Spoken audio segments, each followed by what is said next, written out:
নমস্কাৰ বন্ধু বান্ধৱীসকল মোৰ ইউটিউব চেনেলটোলৈ আপোনালোকক স্বাগতম জনাইছো। আজি মই এটা অলপ অন্য ধৰণৰ ৰেচিপি লৈ আহিছো। সদায় যদি ৰুটি ভাজি খাই বা পুৰি ভাজি খাই আপোনালোকৰ আমনি লাগিছে তেতিয়া হলে এনেকে বনাই খাব পাৰে বা আলহীকো আপোনালোকে খুৱাব পাৰে।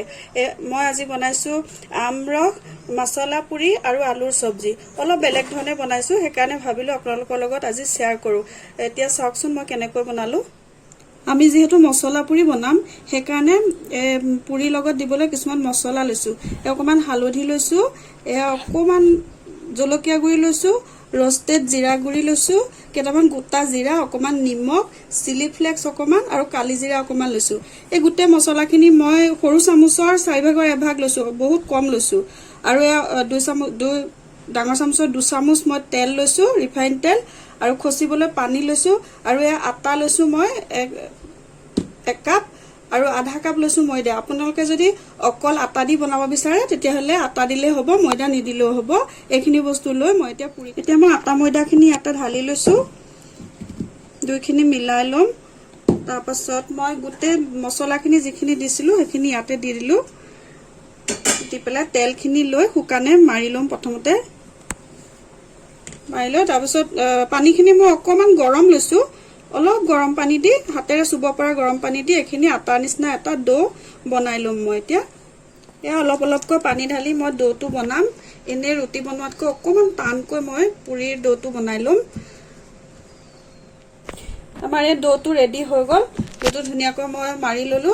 এতিয়া মই 10 মিনিট সময় ৰেষ্ট হ'বলৈ দিম, ঢাকি থৈ দিম 10 মিনিট। কেৰাহীত তেল দি ললো আলু সবজিখিনি বনাবলৈ, আৰু কেইটামান মই জিৰা গুড়ি দিলো তেলতে। তাৰপিছত মই এটা পিয়াজ কাটি থৈছিলো, স্লাইচ কৰি পিয়াজটো দিলো। পিয়াজখিনি অকমান ভাজিব দিম, পিয়াজৰ কালাৰটো চেঞ্জ হ'ব দিম। পিয়াজখিনি ভজা হৈছে, এতিয়া মই এইখিনি দিম। এইখিনি চাওকচোন, মই কেঁচা জলকীয়া 3টা, তাৰপিছত নহৰু কেইফুটমান আৰু আদা অকমান, এইখিনি গোটেইখিনি মই থেতালি লৈছিলো। এইখিনি এতিয়া পিয়াজখিনি লগতে দি অকমান ভাজিব দিম। পিয়াজখিনি ভজা হৈ আছে, নহৰু আদাখিনিও। এতিয়া অকমান হালধি দিছো, অকমান নিমখ দিছো, ধনিয়া গুড়ি অকমান দিছো, জিৰা গুড়ি অকমান দিছো, জলকীয়া গুড়ি অকমান ব্যৱহাৰ কৰিম, কেঁচা জলকীয়া যিহেতু দিছো। এইখিনি গোটেইখিনি দি ইয়াতে অলপমান ভাজি দিম আৰু অকমান পানী ব্যৱহাৰ কৰিম, নহলে মছলাখিনি জ্বলি যাব যে। সেইকাৰণে অকমান ইয়াতে পানী দি এইখিনি অকমান ভাজিম। তাৰপিছত আলুখিনি ইয়াতে দি দিম। মছলাখিনি ভুনা হৈ গৈছে। এতিয়া এইখিনি মই আলু বইল কৰি থৈ দিছিলো। মই 4টামান আলুখিনি বইল কৰি কাটি লৈছিলো। এতিয়া এইখিনি মই মছলাখিনিৰ লগত দি পেলাই ভালদৰে মিলাই দিম আৰু অলপ কম জুই দি পেলাই মছলাৰ লগত মিলি যাবলৈ দিম। 2 মিনিট সময় মছলাখিনিৰ লগত আলুখিনি ভুনাৰ পাছত এতিয়া মই ইয়াতে অকমান পানী ব্যৱহাৰ কৰিম। পানী দি পেলাই অকমান ঢাকন মাৰি 2 মিনিট সময় সিজিব দিম। এতিয়া চাওক, আমাৰ আলুৰ তৰকাৰীখন হৈ গল।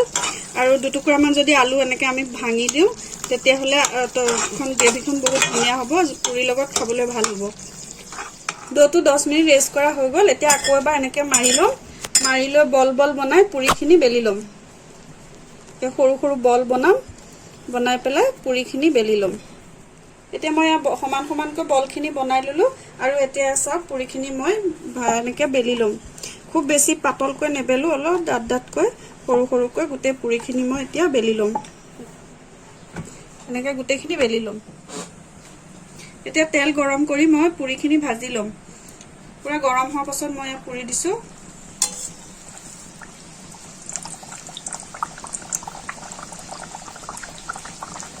পুৰিখিনি এনেকে গোটেইখিনি ভাজি লম। আৰু পুৰিখিনি ফুলি আহিছে। এয়া চাওক, মোৰ পুৰিখিনি ফুলিছে। এনেকে মই গোটেইখিনি পুৰি ভাজি লম। জুইটো যদি বেছি তেলখিনি গৰম হৈ যায় তেতিয়াহলে অলপ কমাই দিব গেছটো। এনেকে পুৰিখিনি ভাজি লম। আৰু এতিয়া মই গোটেই পুৰিখিনি এনেকৈ ভাজি ললো।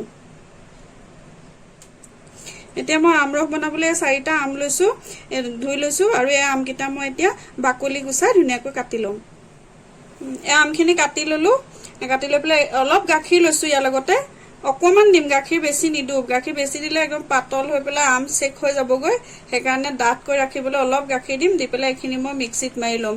আৰু যদি আমত মিঠা কম থাকে তেতিয়া আপুনি চেনি ব্যৱহাৰ কৰিব পাৰিব কিন্তু মোৰ আমকেইটা বহুত মিঠা সেইকাৰণে মই চেনি নিদো এনেকে গাখীৰ আৰু আম মাৰি লৈ পেলাই মই এতিয়া আমৰসটো বনাই লম এতিয়া মই আমৰসখিনি বনাই ললো এতিয়া আমাৰ পুৰি আলু চব্জি আৰু আমৰস গোটেইখিনি বনোৱা হৈ গ'ল এতিয়া মই প্লেটিং কৰি লম এতিয়া মই এয়া প্লেটিং কৰি লৈছো গোটেইখিনি এয়া আলু চব্জিখিনি ধুনীয়া হৈছে আলু চব্জি পুৰিৰ লগত খাবলৈ বহুত ধুনীয়া হৈছে এয়া গোটেইখিনি মই লৈ লৈছো এইখিনি আমৰসখিনিও